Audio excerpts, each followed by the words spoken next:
홍해에 울려 퍼진 찬양이라는 제목으로 이 말씀 함께 나눕시다. 지난주 말씀을 기억하시죠? 14장에 홍해 사건, 이스라엘 백성들의 완전한 출애굽이 이루어진 사건이었습니다. 바닷 가운데로 하나님께서 길을 내시고 이스라엘 백성들이 그리 건너오고 뒤따라서 애굽 군대가 뒤쫓아왔지만 그 중간에 구름 기둥으로 그들이 접근하지 못하도록 막아주셨고, 이스라엘 백성들이 홍해에서 빠져나온 뒤에 애굽 군대가 홍해로 완전히 들어와서 뒤쫓아올 때 하나님께서 다시 물이 합쳐지게 해서 그들을 바다에 빠져 죽도록 그렇게 만드셨다.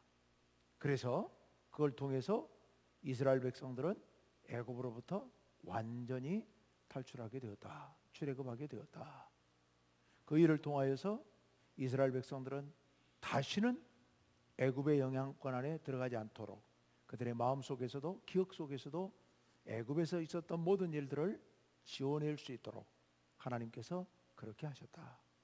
그것은 신약 시대의 개념으로 이야기를 한다면, 용어로 이야기를 한다면 세례였다. 고린도전서에서 이야기한 것처럼 그 세례를 통하여서 이제 그들은 죽음을 벗어나 생명을 얻었다. 과거 애굽에 있을 때는 사실상 그 죄악의 문화, 이방 문화 속에 붙잡혀 있었고 살아있으나 산 것이 아니라 죽은 것 같았던 그 삶을 이제 홍해를 통하여서 모든 죄악된 사람들을 또 우상의 기억들을 다 거기 수장시켜 버리고 이제 새 생명으로 새로운 이스라엘이라고 하는 신앙 공동체로 다시 태어나게 하신 사건, 그 사건이 바로 이 홍해 사건이었다. 또 그 일을 통하여 모든 애굽 사람들 그리고 온 세상 모든 민족들이 이 소문을 듣고 이스라엘 민족의 여호와 하나님께 영광을 돌리고 하나님이 어떤 분이신가를 그들이 깨닫도록 하나님께서 그렇게 인도하셨다. 이게 지난주에 우리가 보았던 말씀이었습니다. 이제 그들이 그 광경을 보고 홍해가에 서서 이제 애굽이 아닌 그 건너편 땅이죠. 그쪽에 서서 홍해에 수장된 애굽 군대를 보면서 아침에 그들이 홍해가에서 하나님께 찬양을 하는 내용이 오늘 말씀입니다. 오늘 말씀에는 두 가지의 찬양이 오늘 본문에 들어 있습니다. 모세와 이스라엘 백성들이 부른 찬양이 앞에 길게 나오고 뒤에 끝에 짧게 미리암과 이제 아론의 누나 미리암과 여인들이 불렀던 찬양이 짧게 나옵니다. 자, 먼저 1절 상반절 말씀을 한번 볼까요? 이때 모세와 이스라엘 자손이 이 노래로, 자 지금부터 나오는 노래요. 이 노래로 여호와께 노래하니 일렀으되. 여기 누구에게 노래했다고요? 여호와께 노래했습니다. 그러니 이 노래는 그냥 노래가 아니고 하나님을 높이는 찬양인 겁니다. 하나님을 찬양했다. 여호와를 찬양했다. 누가요? 모세와 이스라엘 자손이.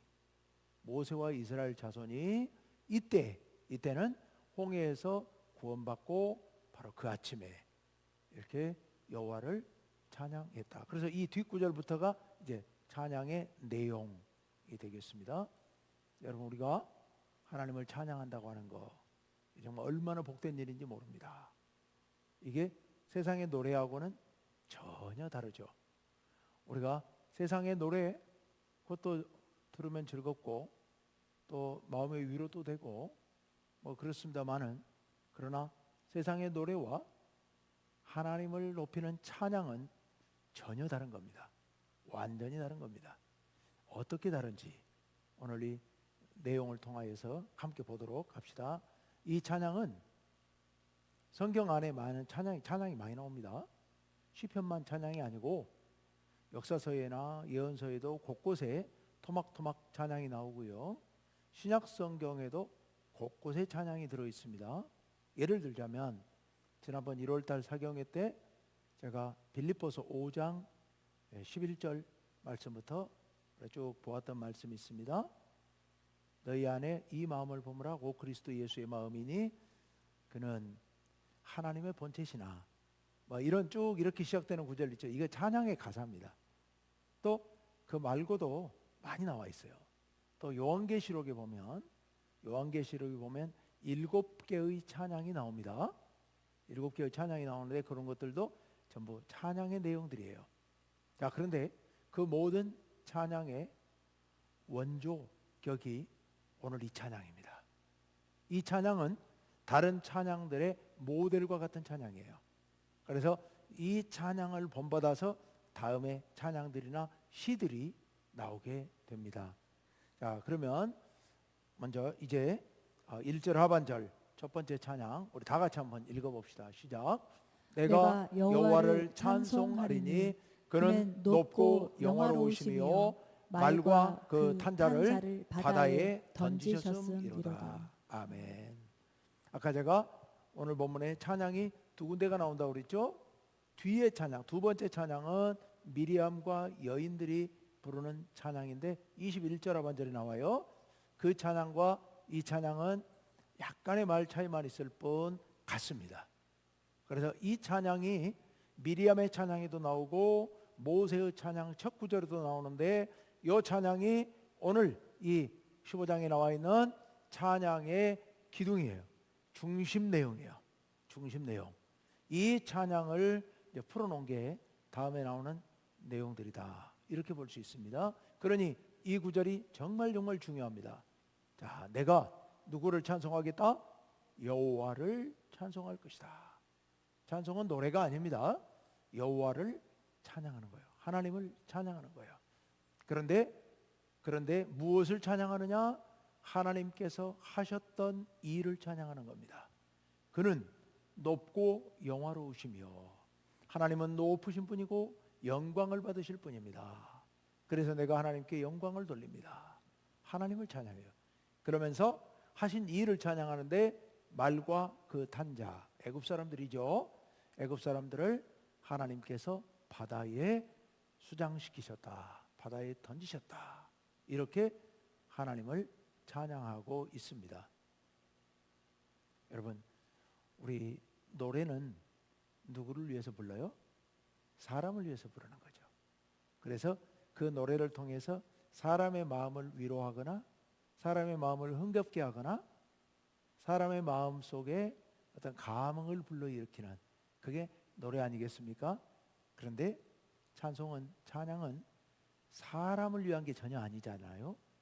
그러니까 혹 그런 오해하시면 안 됩니다.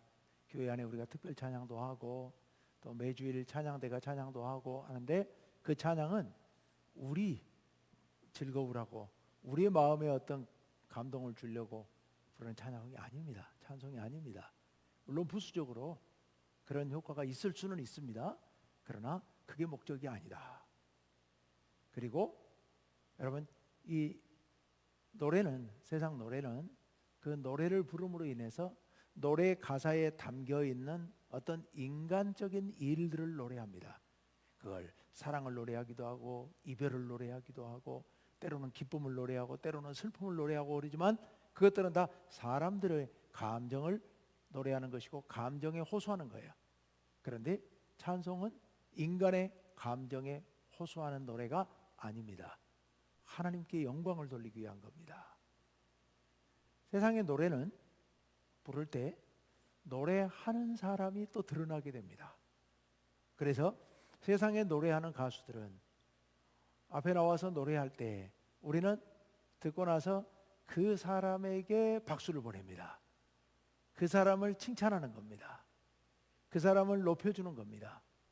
그런데요, 찬양은 하나님을 높이는 것이기 때문에 우리가 박수를 쳐도 이건 나도 같은 마음으로 하나님께 영광을 돌립니다. 이걸 말로 표현하기 어려우니까 박수로 표현을 하는 거예요. 박수는 누구한테 보내는 거예요? 찬양하는 사람에게 박수를 보내는 건 절대로 안 됩니다. 그건 전혀 아닙니다. 오직 하나님께 영광의 박수를 보내는 겁니다. 그래서 교회 와서 이 앞에 서가지고 찬양하면서 자기가 뽐내거나 자기가 영광 받으려고 박수 받으려고 행여라도 그런 생각한다면 인간이니까 그런 생각이 들기 마련이죠. 그래도 그런 생각 안 들게 해달라고 기도하고 나와 찬양해야 되는 거예요. 그런 생각을 정 못 떨치겠거들랑 하지 않는 게 좋습니다. 아예 안 하는 게 나아요. 자기가 그게 감당이 안 되면 찬양 너무 잘해놓고 너무 자랑스럽고 너무 막 속에서 막 뿌듯하고 막 이런 마음을 주체를 못 하겠거들랑 안 하면 돼요. 하지 말아야 돼요. 그런 찬양은 안 해야 됩니다. 이거 하면 큰일 납니다. 그거는 아닙니다. 우리는 전심으로 하나님을 높이는 찬양을 하는 겁니다. 근데 그게 말처럼 쉽지가 않아요. 그래서 조심해야 되는 겁니다. 조심해야 되고 듣는 사람들도 사람을 칭찬하지 마세요. 그거 그 사람에게 큰 독이 됩니다. 제가 늘 그런 말씀 드립니다. 예배 드리고 나가면서 저보고 설교를 듣고 나서 은혜 받았습니다. 그 소리 제가 하지 말라고 그래서 이제 우리 성도님들은 안 하시는 줄 아는데요. 왜 제가 그걸 못하게 하느냐? 저도 그 감당을 못해요. 저도 인간이거든요. 그 소리 자꾸 하면요, 제가 뭘 잘한 것 같고요. 그러다가 안 하면요, 내가 뭘 못했나? 이런 생각도 들고요. 사람입니다. 인간이에요. 그냥 안 하는 게 좋고요. 안 하는 게 너무 감사해요. 그래야 저도 이길 수 있습니다.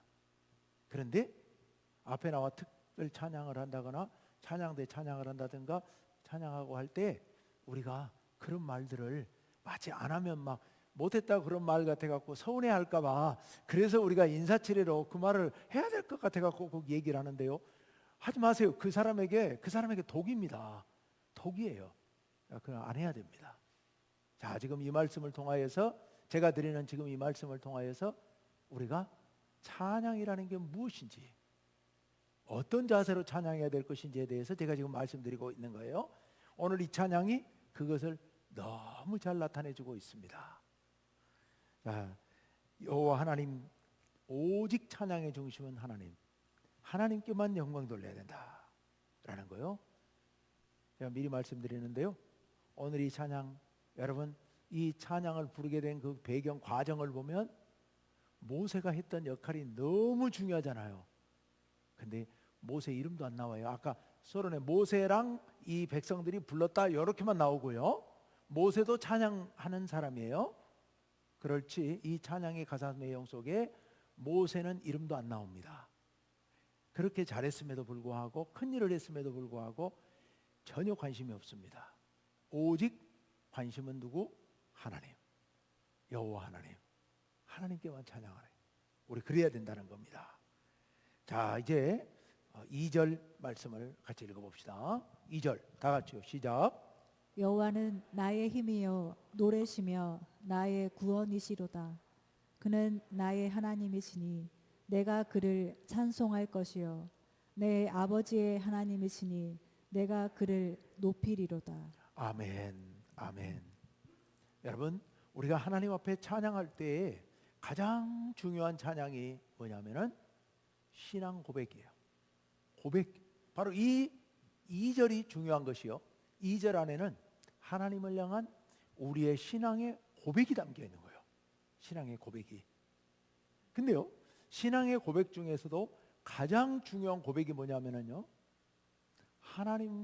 하나님이 내게 어떤 분이신지 이것을 고백하는 고백이 신앙 고백이야말로 가장 본질적인 고백입니다. 그래서 이 2절은 전체가 다 하나님이 내게 어떤 분이신지에 대한 고백으로 이루어져 있습니다. 그래서 이 2절이 찬양이 너무너무 중요하고요. 여러분 시편 읽다 보면 이 2절을 본받아서 자기 신앙을 고백하는 내용들이 이 시편에 많이 나오죠. 여호와는 나의 힘이십니다. 내 힘의 근원이십니다. 내가 부를 노래십니다. 나를 구원해 주시는 나의 구원이십니다. 하나님은 나의 하나님이십니다. 여호와가 나의 하나님이시라고요. 자, 여호와가 나의 하나님이시라 할 때 그게 무슨 의미라고요? 여호와가 내 주인이십니다. 내 주님이십니다. 나를 보호해 주시는 분이십니다. 라는 고백이에요. 그래서 내가 그를 찬송합니다. 그리고 내 아버지의 하나님, 우리 조상의 하나님, 우리 부모의 하나님, 우리 자식의 하나님, 우리 아버지의 하나님이시니 내가 그를 높입니다. 넷째 줄에 있는 그를 찬송할 것이요와 여섯째 줄에 있는 그를 높입니다라는 말은 같은 의미죠. 내가 그렇게 높입니다. 예, 여러분 이 구절을 잊지 마시고 늘 그렇게 고백하십시오. 하나님은 내 하나님이십니다. 내 아버지십니다. 나의 구원자십니다. 내 주인이십니다. 우리 그렇게 고백하시기를 간절히 바랍니다. 자, 이제 3절 한번 볼까요? 3절부터 쭉 7절까지 6절까지 3절부터 6절까지 내용은 하나님께서 우리를 위해서 무엇을 하셨는지에 대해서, 하신 일에 대해서 고백하고 있습니다. 여호와는 용사십니다. 그리고 여호와는 우리를 구원하신 그 용사의 이름이십니다 라고 고백하고 있죠. 4절 5절 볼까요? 4절 볼까요? 4절 그가 여호와가 바로의 병거와 그의 군대를 바다에 던지셨습니다. 침몰시키셨습니다. 최고의 지휘관들, 바로의 최고의 지휘관, 당시 바로의 최고의 지휘관이면 세계적으로 가장 능력 있는 지휘관들이죠. 그 지휘관들이 홍해에 잠겼습니다. 5절 깊은 물이 그들을 덮으니 그들이 돌처럼 깊음 속에 가라앉았습니다 라고 고백하고 있습니다. 여러분, 애굽 군대가 이스라엘 백성들을 붙잡으러 쫓아오고 있습니다. 전쟁이죠. 이 악한 군대가 그동안에 수백 년 동안 이스라엘 백성들을 종으로 부리고 그렇게 착취해 놓고도 이제 나가려고 그러니까 그거 붙잡아서 다시 노예 삼으려고 이렇게 쫓아오고 있는 겁니다. 악한 일이죠. 그 악한 군대를, 악한 전쟁을 일으킨 자들을 하나님께서 침몰시키심으로 이스라엘에게 평화를 주신 겁니다. 오늘날도 지금도 전쟁 중에 있습니다마는 그 악한 군대들을, 악한 무리들을 하나님께서 때가 되면 그들을 침몰시키시고 이 땅에 평화를 주실 줄로 믿습니다. 6절 말씀 한번 띄워주십시오. 6절 여호와여. 그래서 이제 이렇게 고백하는 거예요. 여호와여 주의 오른손이, 주님의 오른손은 상징적 표현이에요. 하나님의 능력 있는 하나님의 그 권능으로, 이런 의미입니다. 주의 오른손이 권능으로 영광을 나타내시니이다. 여호와여 주의 오른손이 원수를 부수시니이다. 하나님의 능력을 찬양하는 그런 내용입니다. 자, 이제 7절부터 12절까지는요 하나님의 위엄, 즉 하나님의 능력, 하나님의 권능을 찬양하는 내용입니다. 7절 띄워주십시오. 다 같이 읽습니다. 시작. 주께서 주의 큰 위엄으로 주를 거스르는 자를 엎으시니이다. 주께서 진노를 발하시니 그 진노가 그들을 지푸라기 같이 사르니이다. 아멘. 하나님은 얼마나 두려우신 분인가를, 위엄, 하나님의 권능, 이 권능으로 주를 거스르는 자들을 바다에 엎으시고, 그리고 진노를 산 그 무리들을 지푸라기 같이 불살라 버리셨다. 하나님께서 악의 무리를 심판하셨다라는 고백입니다. 지금 계속 상징적인 용어들을 많이 사용하고 있죠. 8절 볼까요? 주의 콧김에 물이 쌓이되, 여기서 콧김, 사나운 짐승이 막 화가 나면 말이 화가 나면 코로 힝힝거리는 그런 것처럼 하나님이 그러신다는 게 아니라 하나님의 진노를 표현하는 말입니다.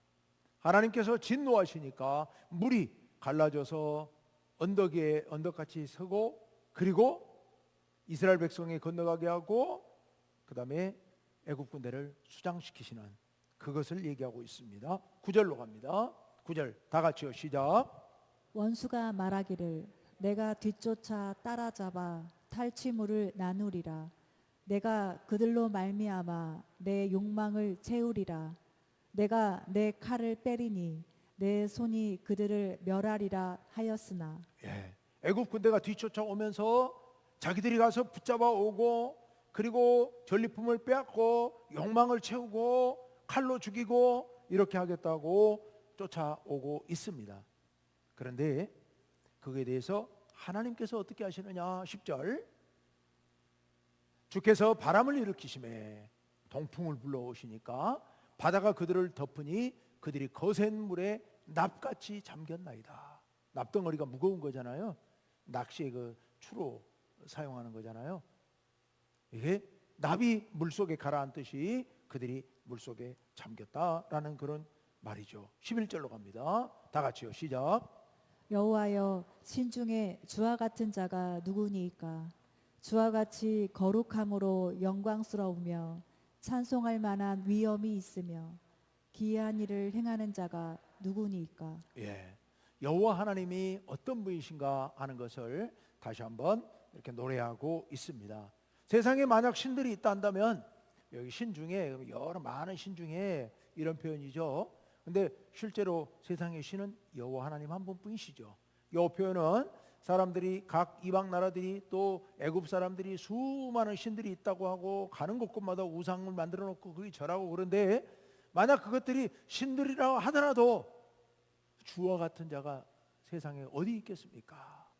그러면서 주와 같이 거룩함, 세상의 신들과는 전혀 다른 그런 분, 영광스러우시며 찬송할 만한 위엄이 있으며 이 놀라운 일을 행한 분이 누구겠습니까? 라고 이야기합니다. 12절. 주께서 오른손을 드신즉 땅이 그들을 삼켰나이다. 아까 6절에서도 오른손을 드신 하나님에 대한 얘기를 했었는데요. 여기 오른손을 드시니 땅이 그들을, 애굽 군대를 삼켰습니다 라고 이야기하고 있습니다. 자, 여기까지 쭉 보면요, 이 찬송을 통해서 뭘 이야기하고 있습니까? 여호와 하나님께서 하신 일들을 노래하고 있는 겁니다. 하나님께서 하신 일들을요. 여러분, 우리의 찬송의 주제, 찬송의 내용이 뭐가 되어야 되느냐?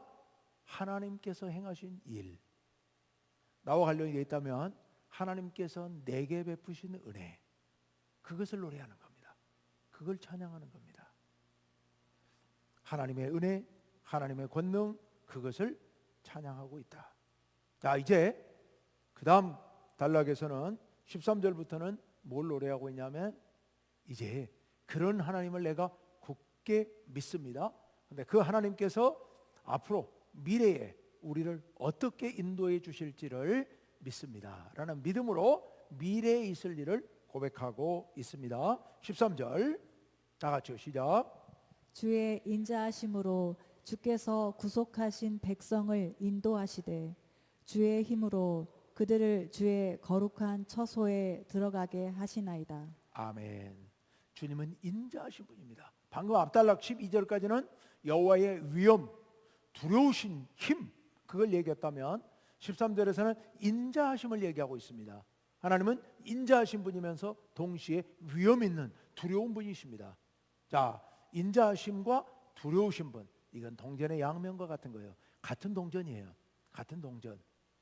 불쌍한 사람들을 향해 인자를 베푸시는데요, 그 불쌍한 사람들을 짓밟고 착취하는 사람들에 대해서는 위엄을 보이시는 분입니다. 힘을 보이시는 분입니다. 그러니 그것은 같은 것이죠. 하나님께서 인자하심으로 당신의 백성을 구속하셨어요. 구원하셨어요. 그리고 인도하시는데요, 어디로 인도하시느냐? 주의 거룩한 처소. 그것은 이제 나중에 성전이 세워질 가나안 땅, 약속의 땅 가나안, 예루살렘, 그곳까지 가도록 하나님께서 인도하십니다라는 그런 고백이지요. 자, 14절입니다. 여러 나라가 듣고, 여러 나라, 주변에 있는 많은 나라가 다 듣고 떨고, 그렇죠. 애굽, 그 무서운 애굽 군대를, 세계 최강의 군대를 홍해에 수장시켜 버리신 하나님, 들은 그 소문을 들은 나라들이 떨 수밖에 없는 거죠. 그래서 그들이 듣고 떨며 블레셋 주민이 두려움에 잡히며, 15절, 에돔 두령들이 놀라고 모압 영웅이 떨림에 잡히며 가나안 주민이 다 낙담하나이다. 여기 있는 나라들이 쭉 지금 나열되고 있어요. 블레셋, 에돔, 모압, 그리고 가나안 땅에 있는 백성들. 앞으로 이제 이스라엘 백성들이 거쳐가야 할 곳, 그리고 마지막에 들어가야 할 곳, 그곳에 있는 수많은 백성들, 하나님께서 요 한 번으로, 속된 말로 표현해서 한 방으로 그들까지도 다 두려워 떨게 만들어 버리신 겁니다. 놀라게 만들어 버리신 겁니다. 그래서 16절을 다 같이 읽어봅시다. 다 같이요, 시작. 놀람과 두려움이 그들에게 임함에 주의 팔이 크므로 그들이 돌같이 침묵하였사오니 여호와여 주의 백성이 통과하기까지 곧 주께서 사신 백성이 통과하기까지 였나이다. 아멘. 온 백성들이 소문을 듣고 놀라가지고 이스라엘 백성들이 지나가면 길을 비켜줬다는 얘기입니다. 막을 수가 없었다는 거죠.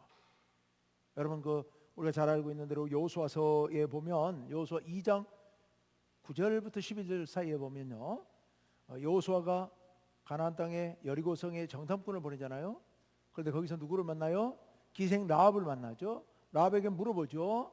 이 백성들이 이스라엘에 대한 소문을 듣고 무슨 생각을 하느냐 했더니 이 기생 라합이 그 정탐꾼들에게 하는 얘기가 그 소문을 듣고 여리고 사람들의 백성들의 마음이 녹고 정신을 잃었다라고 이 표현을 합니다. 그러니까 그 소문을 듣는 사람들이 다 마음이 두려움에 사로잡혀서 이스라엘 백성들을 공격하거나 저항할 그런 생각도 하지 못했다라는 그런 표현입니다. 자, 그러면서 이제 17절로 갑니다. 17절 다 같이요, 시작.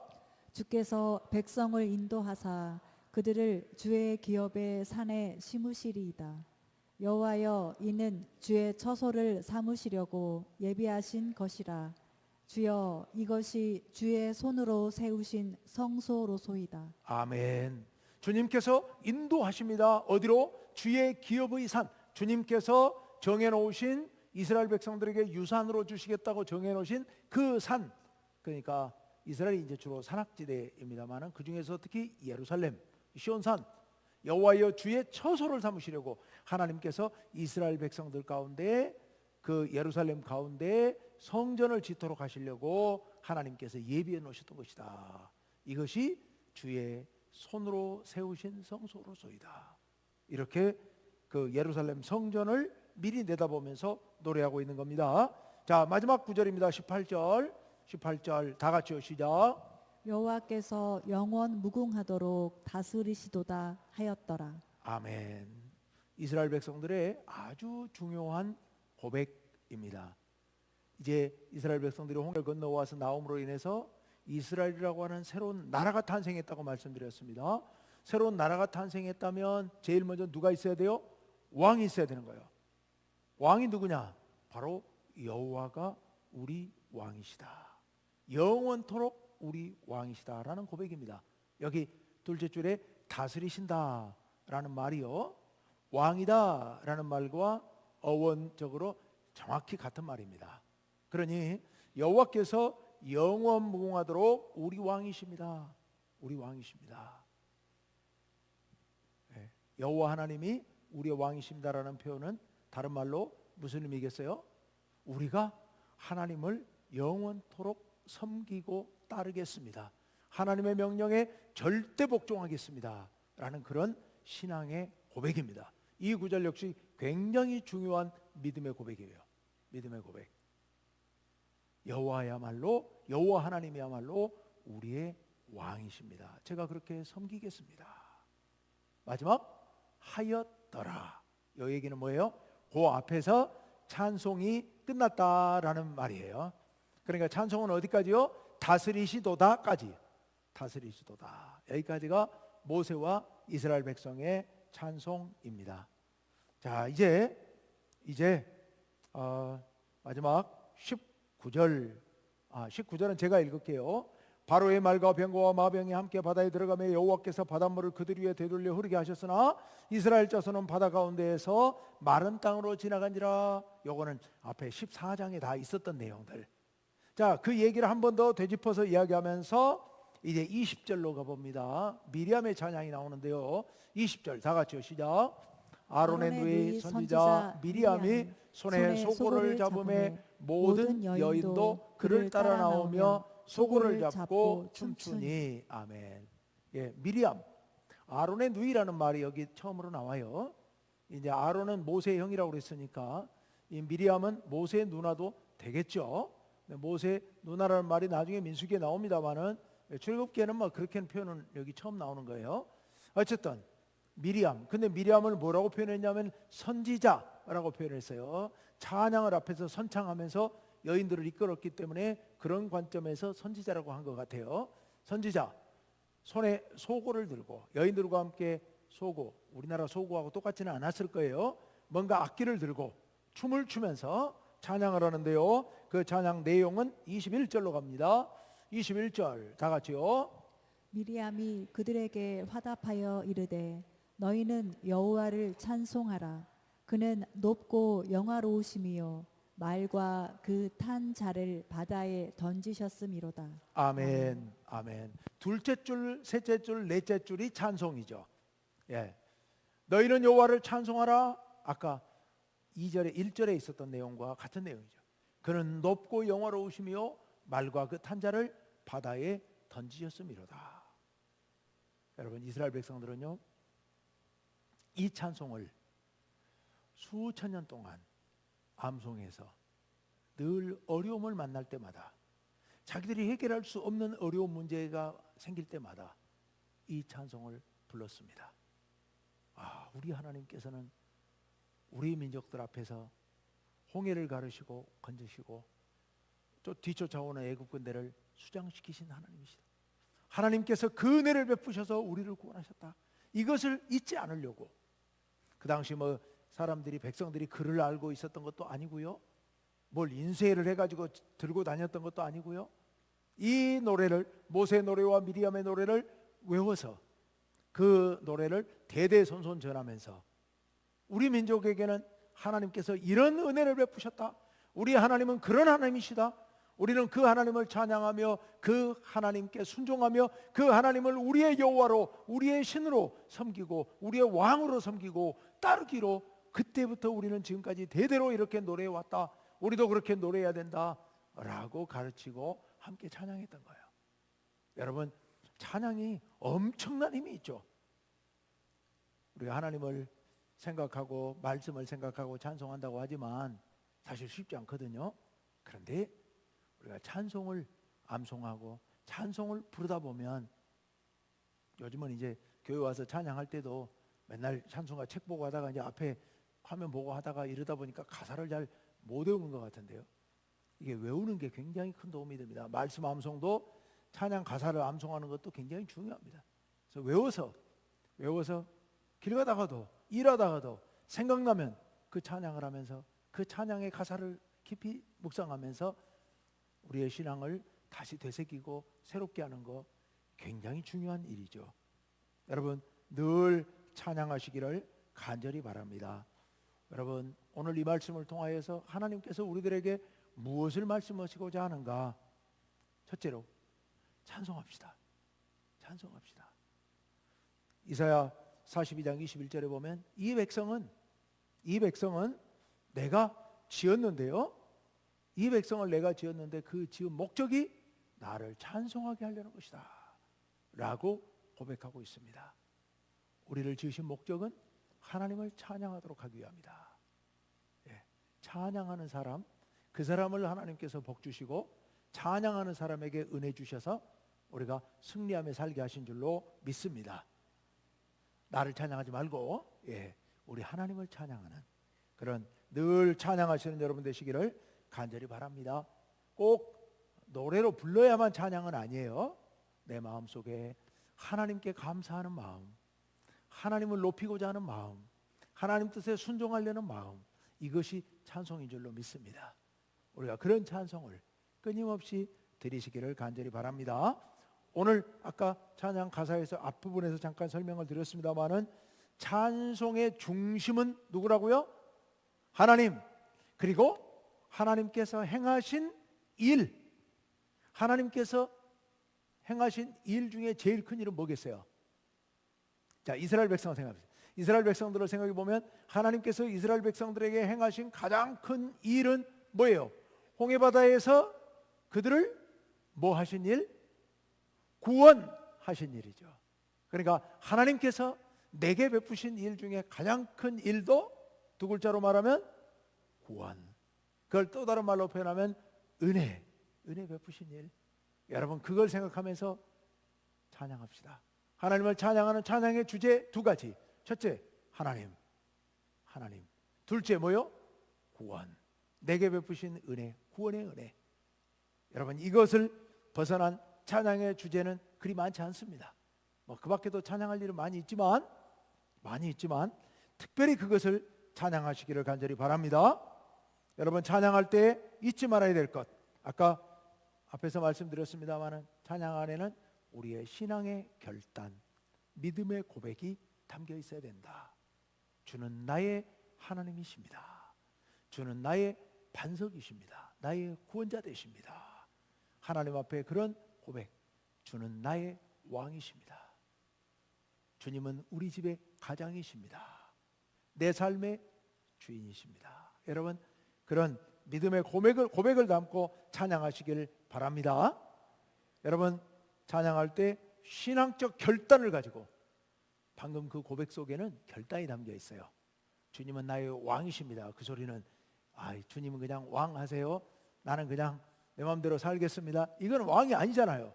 주님은 나의 왕이십니다라는 말 속에는 신앙적인 결단, 나는 주님의 뜻에 무조건 순종하겠습니다 라는 그런 고백이 담긴 말이잖아요.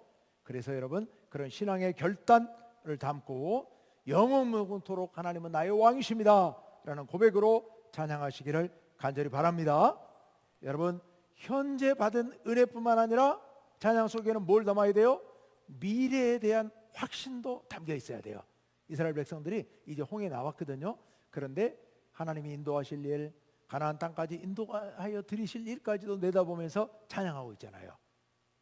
앞으로 내게 은혜 주실 하나님도 생각하면서 찬양하시길 바랍니다. 기억하기가 좀 어려울란가요? 제가 너무 많이 말씀드렸죠. 제가 주로 한 가지만 얘기합니다만 오늘은 할 얘기가 많아서 여러 말씀을 드렸는데 하나하나 되새기면서 하나님을 찬양하시는, 진심으로 찬양하시는 여러분 되시길 바라고요. 이 기회에 한 가지 부탁을 드립니다. 여기 있는 분들은 잘 하십니다만은 우리 예배 시간에 찬양할 때, 예배 전에 찬양할 때 여러분 온 마음을 다하여 찬양하시면 좋겠어요. 가끔 제가 너무 안타까울 때가 있는 게, 안 보려고 그러는데 어쩔 수 없이 보게 되는데, 앞에 앉아서 여러분 예배 드리는 모습들을 가끔 보잖아요. 찬송할 때 입을 닫고 계시는 분들이 가끔 계셔가지고 제가 너무 마음이 아파서요. 너무 마음이 아파요. 이 좋은 찬양을 왜 안 부르실까? 마음이 너무 아프신데요. 여러분, 온 힘을 다해서 찬양하십시오. 가사가 틀리고 막 곡조가 안 맞아도 괜찮아요. 여럿이 부르니까 묻혀요. 그래서 안 드러나니까 그냥 부르세요. 마음껏 부르세요. 여러분, 전심으로 하나님을 생각하면서 온 마음으로 찬양하시는, 찬양의 향기가 가득 찬 우리 교회가 됐으면 정말 좋겠습니다. 제가 시간이 많이 지나서 찬양을 안 하려고 그랬는데 오늘은 찬양을 해야겠습니다. 늦었지만 찬양하고 그리고 기도합시다. 찬송가